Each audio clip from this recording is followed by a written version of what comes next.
By the end of this topic, you will be able to identify the relationship between a numerical target variable and a categorical variable using ANOVA. Now, let's talk a little bit about ANOVA. ANOVA stands for Analysis of Variance, which checks if the means, that is, average value of the target variable across different levels or unique values of a categorical variable are equal or not. It assesses the importance of one or more levels by comparing the means of the target variable at different levels of the categorical variable.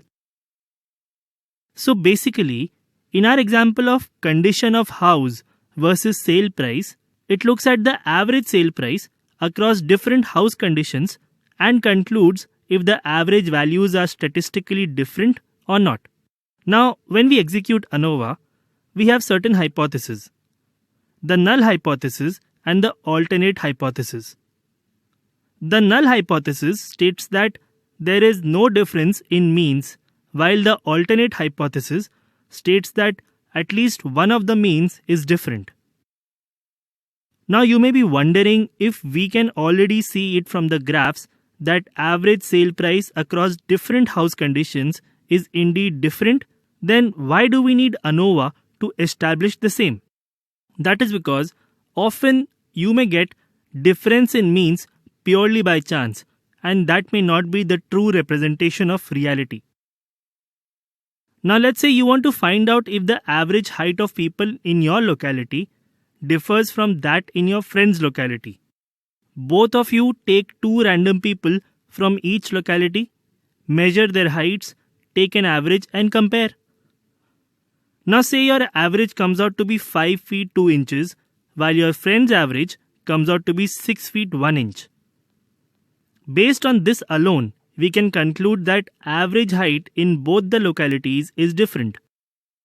No, because it is quite possible that by chance the two people you met in your locality were shorter people, while your friend happened to meet taller people, and hence you see a difference. Had you taken larger samples, or say measured everyone's height, you may have found that the averages are quite close to each other. ANOVA helps us answer this important question, that if we are observing difference in mean value across multiple groups, how likely it is that this difference could have occurred purely by chance, and hence these groups cannot be counted as different from each other. This can also be examined based on two values that we get when we perform ANOVA. One is F value, which should be a large value, and the other is P value, which should be less than 0.05 if we wish to reject the null hypothesis. That is, the means are same, and accept the alternate hypothesis that means are different and the categorical variable does have an impact on target variable. A p-value of less than 0.05 means that there is less than 5% probability that the difference in means that we are observing could be purely a coincidence, and we are 95% or more confident that the difference in means actually exists. There are two types of ANOVA, that is, one-way and two-way. When we deal with one independent variable, we do one-way ANOVA, and when we deal with more than one independent variables, we do two-way ANOVA.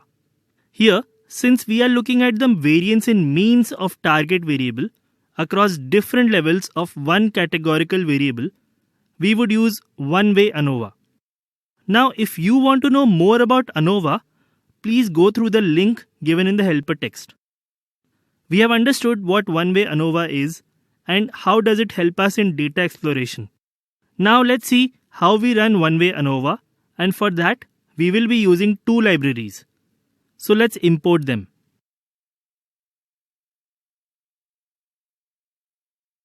Now there is a simple modification that we have to do with the variable names.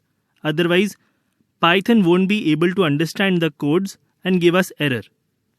In Python, we generally use variable names with no spaces in between. Like for example, sale price, it has a space in between and if we use the code as it is, the system will give us an error. So to overcome this error, we rename the variable name to sale_price and the blank would be removed using the rename function. So let's write the code for removing the blanks.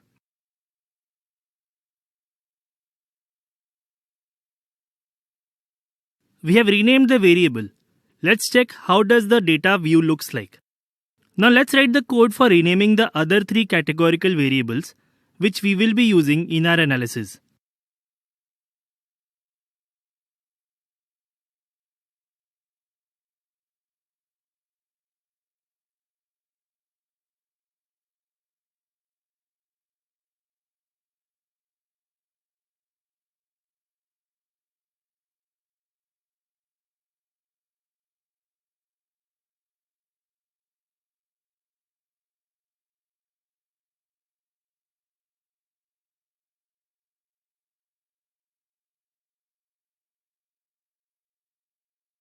Now let's run ANOVA for sale price and condition of the house. For that we use the function OLS and fit the model. Next we create the one-way ANOVA table using the stats library. And the final step, let us check the final table or the summary table. So from the output we have the sum of squares, degrees of freedom, F value and P value. The F value is 58, which is high, and P values is less than 0.05. And hence we reject the null hypothesis and accept the alternate hypothesis that there is difference in means. Now as we had discussed earlier, ANOVA can tell us if a variable has an impact on other or not. But it can't tell how strong or weak the impact.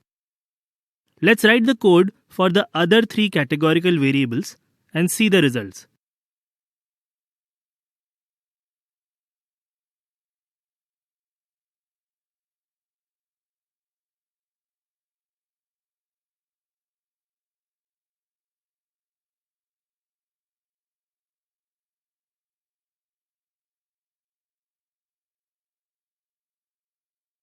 We see that in all the three cases, the p-value is less than 0.05 and hence we reject the null hypothesis and accept the alternate hypothesis that there is a statistically significant difference in means and hence these categorical variables do seem to have impact on the target variable and should be included in our model. So that concludes our discussion on relationship between a categorical and a numerical variable. We will assume our discussion on exploring categorical variables in the next tutorial.